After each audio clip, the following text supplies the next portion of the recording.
नमस्कार मित्रांनो, कोण होतीस तू काय झालीस तू या मालिकेच्या आजच्या भागात आपण बघूया.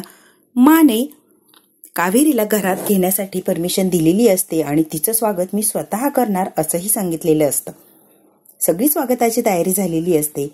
आता यश आणि कावेरी बाहेरच असतात. मा आधी आलेली असते घरात आणि येऊन देवीच्या समोर उभी राहते. मा देवीला हात जोडते आणि म्हणते, हे बघ, कावेरीला आणि यशला वेगळं करायचं असेल तर मला कावेरीसारखंच वागायला लागणार.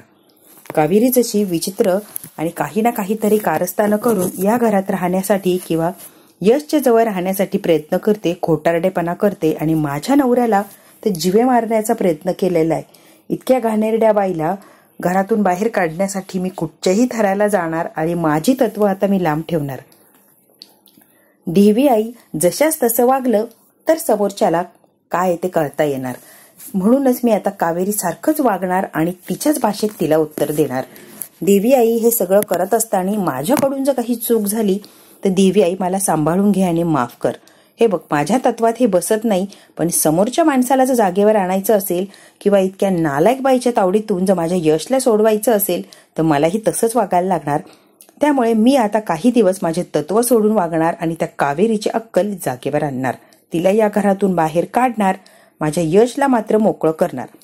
तोपर्यंत मी आता हे सगळं काही नाटक असंच करत राहणार. देवी आई काही चुकलं माकलं असेल तर माफ कर आणि तत्व सोडून वागतीये त्याबद्दल खरंच मला माफ कर. कारण माझ्या तत्वात बसत नाही, पण आता समोरच्यासाठी मला तसंच वागायचंय.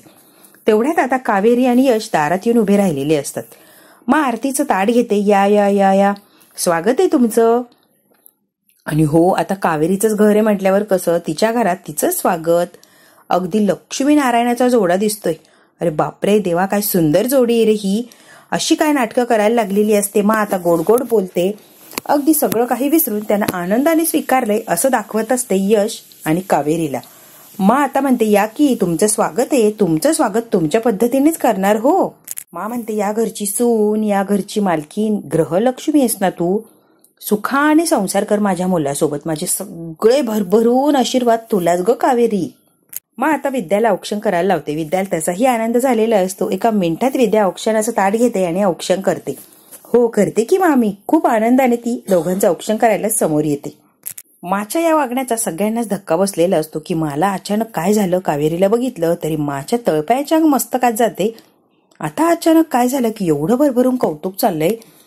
त्यांचं औक्षण काय चाललंय, स्वागत काय चाललंय, सगळं काही अगदी साग्र संगीत असं चाललेलं आहे. माच्या ह्या वागण्याचा कुणालाही काही थांग पत्ताच लागत नसतो, पण माच्या शब्दाच्या पुढे कोणी काही जाऊ शकत नाही. अगदी शांत उभा राहून माचं काय चाललंय ते बघत असतात. कावेरीला आणि यशला मात्र खूप असा आनंद झालेला असतो. त्यांना असं वाटतं की माने खरंच त्यांना माफ केलं, सगळं काही विसरून घरात येण्याची परवानगी दिली. आता मात्र सगळं काही व्यवस्थित आणि सुखरूप असं होणार असं कावेरीला आणि यशला वाटत असतं. पण त्यांना काय माहिती, माने एवढा मोठा प्लॅन आखून ठेवलाय पुढे. आता विद्याने छान असं स्वागत केलेलं असतं, म्हणजे आरती वगैरे केलेली असती या दोघांची. मा मात्र भाकर तुकडाही ओवाळत नाही किंवा त्यांची आरतीही करत नाही. भाकर तुकडा पौर्णिमाला उतरायला लावते आणि आरती मात्र पौर्णिमाला करायला लावते. मा लांब राहिलेली असते. मा काहीच करत नाही, फक्त त्यांना सांगत असते काय करायचं. सगळं काही झालेलं असतं. मा आता यमुनाला आवाज देते आणि मापटं ठेव. मापटं ओलांडून नवरी आतमध्ये येईल की. आता मापटं ठेवलेलं असतं दारात, ते ओलांडून कावेरी आणि यश आतमध्ये येणार असतात. सगळे आता बघायला लागलेले असतात हा प्रकार चाललाय तरी काय, माच्या मनात तरी नेमकी काय. सगळ्यांनाच धक्का बसलेला असतो की माचं हे वागणं काय चाललंय. मा म्हणते, कावेरी गृहलक्ष्मीच ना ग या घरची. या या या मापटं ओलांडा आणि आतमध्ये या. गृहलक्ष्मी आहेस बाई तू. विद्या म्हणते, थांबा थांबा थांबा. कावेरी बहिणी, तुम्ही आता मापटं ओलांडून रितसर आमच्या घरात येताय बरोबर, म्हणजे तुमच्याच घरात. मग उखाणा तर हवाच. हो ना मा. मा म्हणते, मग प्रश्नच नाही, उखाणा तर घ्यायलाच लागणार. घे बरं कावेरी. असा दणदणीत असा उखाणा घे बरं. कावेरी आता आत आलेली असते. मापटं ओलांडून दारात उभीच असते. तेवढ्यात काय मा पौर्णिमाच्या हाताला धक्का देते आणि तिच्या हातात असलेला काचेचा ग्लास फुटतो आणि बरोबर कावेरीच्या पायाजवळ सगळ्या काचा काचा होतात. पौर्णिमा खूप घाबरते. मा म्हणते, अगं घाई गडबडीत होतं असं, हरकत नाही. पौर्णिमा काचा उचलून घे बरं सगळ्या. आता घाईघाईने पौर्णिमाने काचा उचललेल्या असतात. मा तरीही पौर्णिमावर चिडत नाही, रागवत नाही, अगदी प्रेमाने म्हणते, सगळ्या काचा उचल. होतंय असं. पौर्णिमाने एवढं काय स्वच्छ साफ केलेलं नसतं, त्याच्यावरूनच चालायला लावते मुद्दाम मा. या सुनबाई. कावेरीही आनंदाच्या भरात त्याच्यावरच पाय ठेवते. तिच्या पायात आता काचा घुसलेले असतात. या सुनबाई, काय झालंय तुम्हाला? आता संसार म्हणला की हाताला चटके आणि पायाला अशा ठेचा लागतातच. असं करत करत तर संसार कुठे फुलतो आपला. हे तर सगळं काही सहन करायला लागणार आहे सुनबाई तुम्हाला. मा म्हणते, यश, तुझी बायको फारच नाजूक आहे बाबा. किती नाजूक आहे सुनबाई. हे तांदूळ सुद्धा टोचायला लागले बाबा तुझ्या बायकोला. बघ की, तांदूळ टोचले म्हणून ओरडायला लागली. इतक्या नाजूक कशा तुम्ही सुनबाई? मग आता यशला म्हणते, बघत काय उभा राहिलायस, जा मिठाई घेऊन ये पटकन. यशही आनंदाच्या भरात मिठाई आणण्यासाठी जातो. आणि मा आता या सगळ्यांना म्हणते, बघत का उभा राहिला, बाकीची कामं नाही आहेत का? जा आता, बाकीची काय असेल कामं तर ती करा. पुढच्या तयारीला लागा. इथे उभं राहून काय होणार आहे? झालंय आता तिचं स्वागत. चला चला चला, आपल्या आपल्या कामाला जा.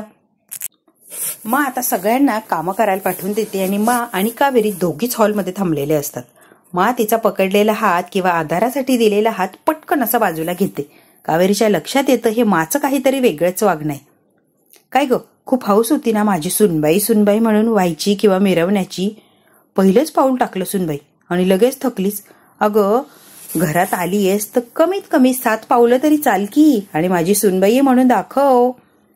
इतकं काय मिरवत होती सून सून आणि सून पहिल्याच पावलात थकली. 7 पावलं तरी चालायला लागणार आहे बाई तुला. तिच्या पायामध्ये आता काचा घुसलेले असतात. मा म्हणते, सप्तपदी झाली नाही ना लग्नात, मग ती सप्तपदी आपण इथेच पूर्ण करूया. चल बरं, तू 7 पावलं तरी चालायचे. चालल्यावर तिला अजून त्रास होणार हे मला माहितीये, तरी मा मुद्दाम तिची जिरवण्यासाठी तिला सप्तपदी म्हणजे 7 पावलं चालायला लावतात. आता कावेरीच्या लक्षात आलेलं असतं एक्झॅक्टली काय खेळ चाललाय माचा. सगळ्यांच्या समोर गोडगोड बोलून सून म्हणून तो मला स्वीकारलंय माने, पण खरं माझं जिरवण्यासाठी त्या मला स्वीकारताय किंवा या घरात त्या घेताय. सगळं काही आता माझ्या पद्धतीनेच होणार. माझी मात्र मा जिरवणार आता. आता कावेरीच्या सगळा काही प्लॅन लक्षात आलेला असतो.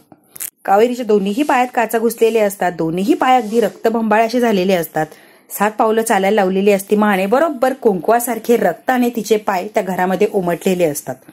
लक्ष्मी आल्यावर आपण कुंकवाने तिचे कुंकवात पाय बुडवून तिला चालायला लावतो. ही ऑटोमॅटिक रक्ताने भरलेल्या पायाने चाललेली असते. अगदी तिच्या अजून त्या काचा तिला रुतत असतात तशी तशी ती पुढे चाललेली असते. तिला वेदना होतात. मला मात्र खूप असा आनंद होत असतो की कावेरीची चांगलीच जिरवतीये मी.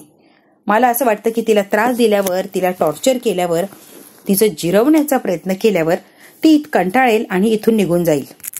मा म्हणते, आता अशी तुळशीपर्यंत जा आणि तुळशीला नमस्कार कर. सगळ्यात पहिले तुळशीला नमस्कार झाला पाहिजे, हो ना कावेरी?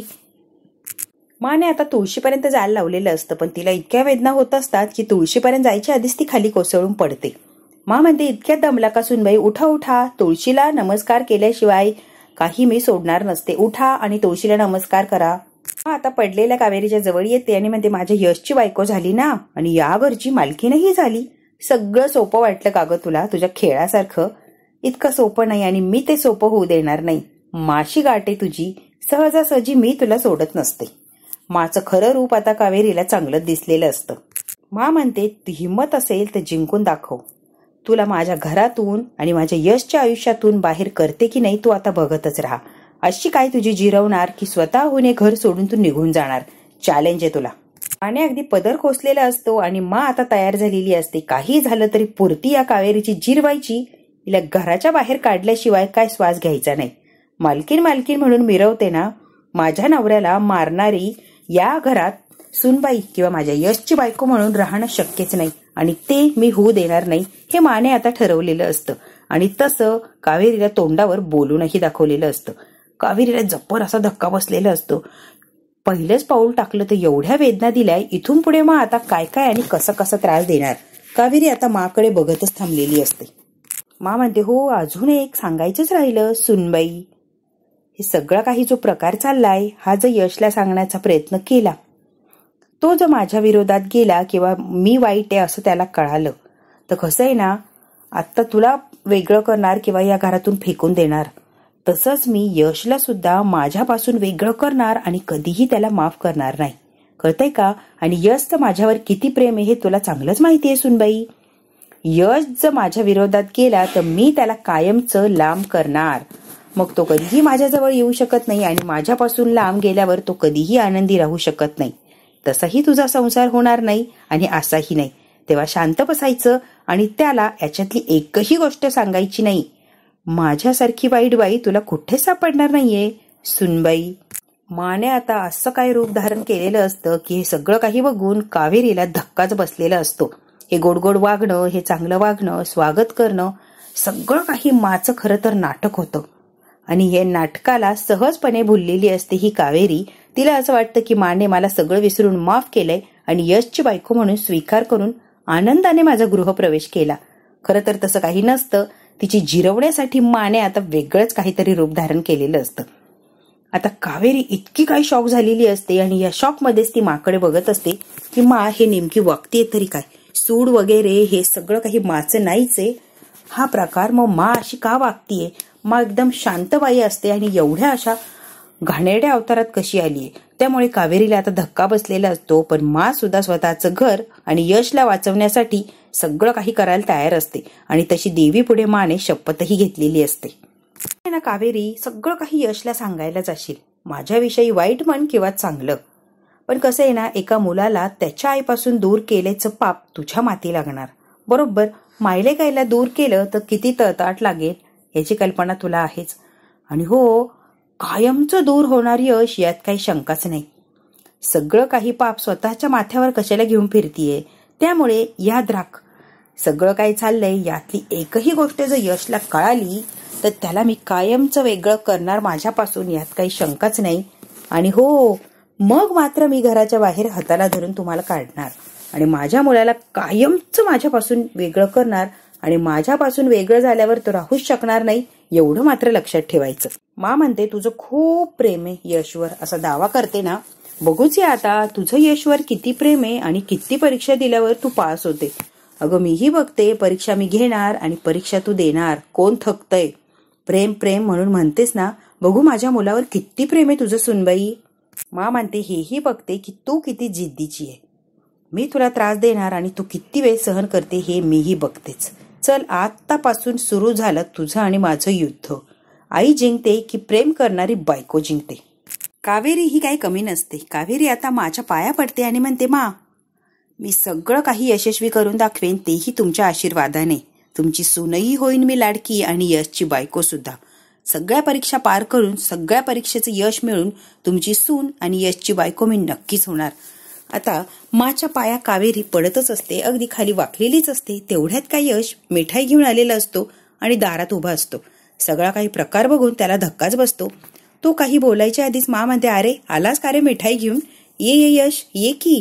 मा आता दुहेरी वागणार असते. यशच्या समोर किंवा घरच्यांच्या समोर अगदी गोड आणि चांगली सासू किंवा चांगली आई, आणि कावेरी बरोबर जेव्हा एकट्यात असणार तेव्हा क्रूरपणाने वागणार असते.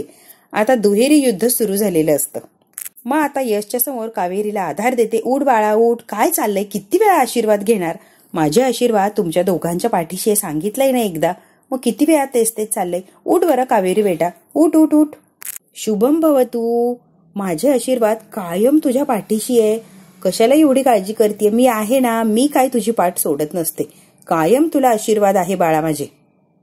आता सगळं काही हे खुनशीने बोललेली असते, पण यशला काय कळणार या दोघींमध्ये कसलं युद्ध चालू आहे. यशच्या समोर मुद्दाम आशीर्वाद देण्याचं नाटक करत असते. मा देव तुझ्या सगळ्या मनोकामना पूर्ण करू दे. आशीर्वाद आहे माझा कावेरी. अगं आता लाडाची सुनबाई जी होणार आहे माझी. दुसऱ्या दिवशी सकाळी अगदी सगळे छान असे तयार झालेले असतात. मा म्हणते यश आणि कावेरीचं लग्न आपण सगळ्यांनीच मान्य केलंय. बरोबर. आता मीही स्वीकारलंय अगदी मोठ्या मनाने. मग सगळे रीतिरिवाज, सगळे काही विधी असतात लग्नात, लग्नानंतरचे ते पूर्ण झालेच पाहिजे, तरच काय ते लग्न. बरोबर आहे की नाही. आता पाणी आणून ठेवलेलं असतं पौर्णिमा काकूने. त्यांची बसण्याचीही व्यवस्था केलेली असते. खूप छान अशी सगळी सजावट केलेली असते. दुसऱ्या दिवशीचे जे विधी असतात ते सगळे काही मा आता अगदी साग्र संगीत पार पाडणार असते. कारण माला यशच्या समोर चांगली आई म्हणून वागायचं असतं आणि जिरवायची असते ती कावेरीची. दोन्हीही कामं करायची असती. त्यासाठी मा सगळी काही तयारी करत असते. विद्याला मात्र सगळ्यामध्ये आनंद झालेला असतो. का विद्याला वाटतं की माझी वागतीये ते खरं आणि खरंच मनापासूनच बोलतीये. विद्याला माहितीच नसतं खरं तर हे कावेरीचं जिरवायचं म्हणून माचं सगळं काही खाटाटोप चाललेलं असतो. विद्या आता हसते आणि कावेरीला धक्का देते. तिला खूप असा आनंद झालेला असतो. मा म्हणते मी ठरवलंय इथून पुढे जे काही करेल ते मनापासून करेल, सगळ्यांना आनंद मिळेल ना असंच करेल. आता मात्र अमृताला आणि यमुनाला भयंकर असा राग, चीड सगळं काही येत असतं, पण माच्या समोर कोणीच काही बोलू शकत नाही. त्यामुळे त्या अगदी गप्प बसलेल्या असतात. आवडत तर काही नसतं, पण माचा आग्रह म्हणून समोर त्या उभे राहिलेल्या असतात. कावेरीच्या पायाला काय झालं हे यश सगळ्यांच्या समोर विचारतो. मा म्हणते, काय रे, आत्तापासूनच बायकोची एवढी काळजी घ्यायला लागला? नाही ग मा, अगदी सहजच विचारलं. बाई कावेरी, सांग तुझ्या पायाला काय झालंय, नाही तर नवरोबाचं लक्ष लागणार नाही खेळामध्ये. सांगून टाक बाई, तुझ्या पायाला काय झालंय. मा, असू दे ग. मा म्हणते, अगं काय ग, कसला विचार करतीये, सांगून टाक काय झालंय कावेरी.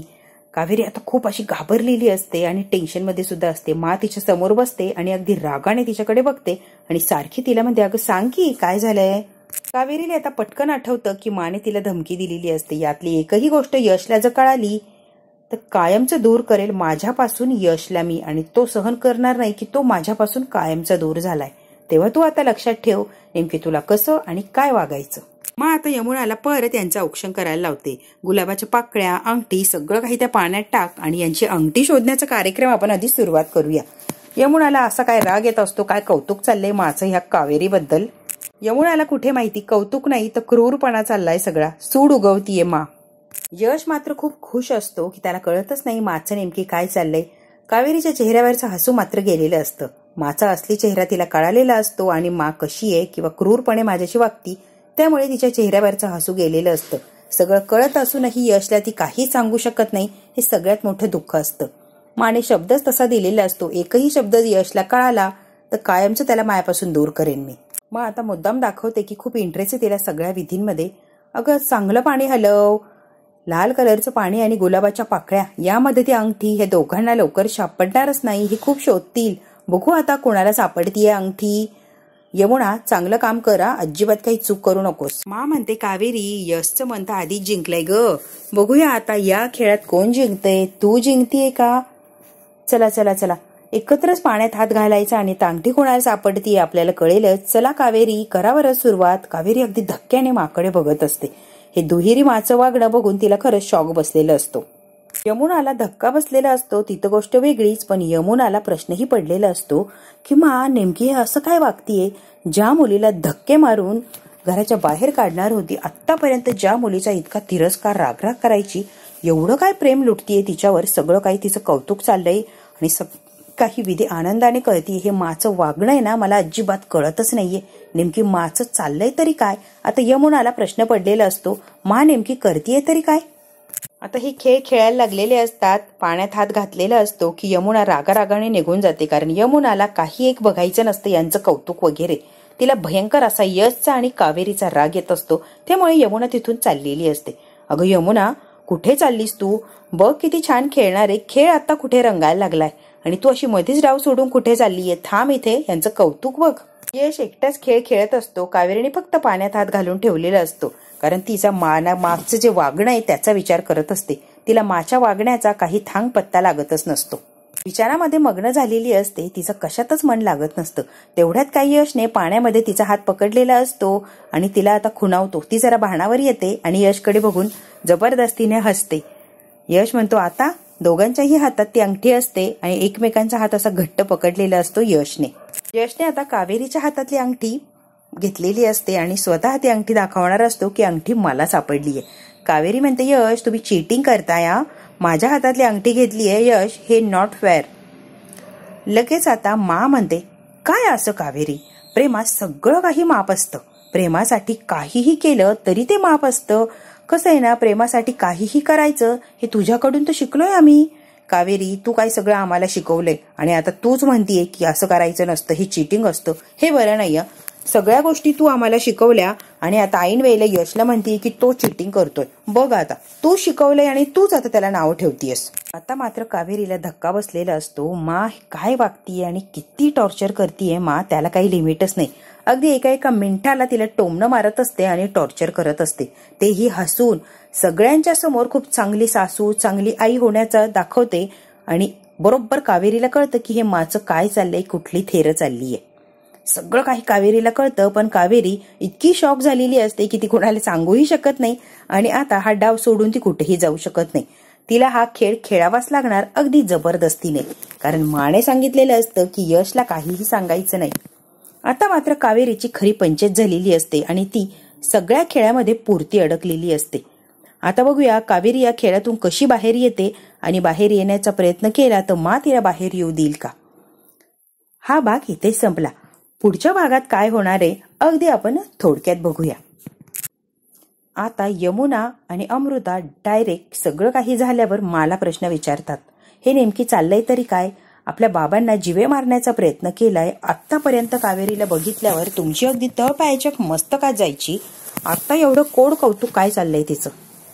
मा म्हणते मनापासून मी तिला सून म्हणून स्वीकारलंय कारण माझ्या यशवर तिचं प्रेम आहे आणि यशसाठी मी काहीही करायला तयार आहे. ती जर यशवर प्रेम करत असेल तर मीही तिला स्वीकारलंय अगदी मोठ्या मनाने. सगळं काही माफ करून सुखी संसार त्यांचा कसा होईल याच्याकडे मी लक्ष देतीये. यात मी काही चुकीचं करते असं मला वाटतच नाहीये. यश आता मध्ये येतो आणि म्हणतो, हे बघा तुम्हाला वाटत असेल की माने कावेरीला माफ करून चूक केलीये, बाबांचा हमला केलाय किंवा बाबांचा खून करायचा प्रयत्न केलाय, त्या मुलीला माने मोठ्या मनाने माफ केलं आणि सून म्हणून स्वीकारलं. हे सगळं काही करून माने चूक केली असं तुम्हाला जर वाटत असेल तर हे बघा आज मी सगळ्यांना वचन देतोय, जोपर्यंत कावेरीवर लागलेले आरोप, जोपर्यंत कावेरीला सगळ्यांनी काय समजलंय की बाबांनाच तिने मारले, हे सगळं काही सिद्ध होत नाही किंवा कावेरी निर्दोष आहे हे सगळ्यांच्या समोर येत नाही किंवा मी आणत नाही, तोपर्यंत मी स्वतः सांगतोय की मी आणि कावेरी नवरा बायको म्हणून जवळ येणार नाही. आम्ही अगदी नॉर्मल आणि असेच वागण्याचा प्रयत्न करणार. ज्या दिवशी कळेल की कावेरीने हे काही केलं नव्हतं किंवा बाबा स्वतःच्या तोंडून कबूल करतील की कावेरीचा काही एक दोष नाहीये, त्या दिवशी आम्ही संसाराला सुरुवात करू. तोपर्यंत आम्ही काहीही करणार नाही. त्यामुळे घरात कुणीही टेन्शन घेऊ नका किंवा वादविवाद करू नका. आता चाललंय तसं छान सगळं काही चालू द्या. यशने आता सगळ्यांच्या समोर वचन घेतलेलं असतं आणि हे मात्र बघितल्यावर मला धक्काच बसतो की यश माझा किती साधा भोळा आहे. आता यशच्या पटकन गळ्यात पडते आणि कुचितपणे कावेरीकडे बघून हसायला लागते. खरं तर मला हेच हवं असतं आणि हे नॅचरली घडून आणण्याचा प्रयत्न केलेला असतो माने. आता बघूया माचा हा खेळ कसा रंगणार आणि कुठपर्यंत चालणार. हा भाग इथेच संपला. व्हिडिओ आवडल्यास लाईक, शेअर, सबस्क्राईब नक्की करा. धन्यवाद.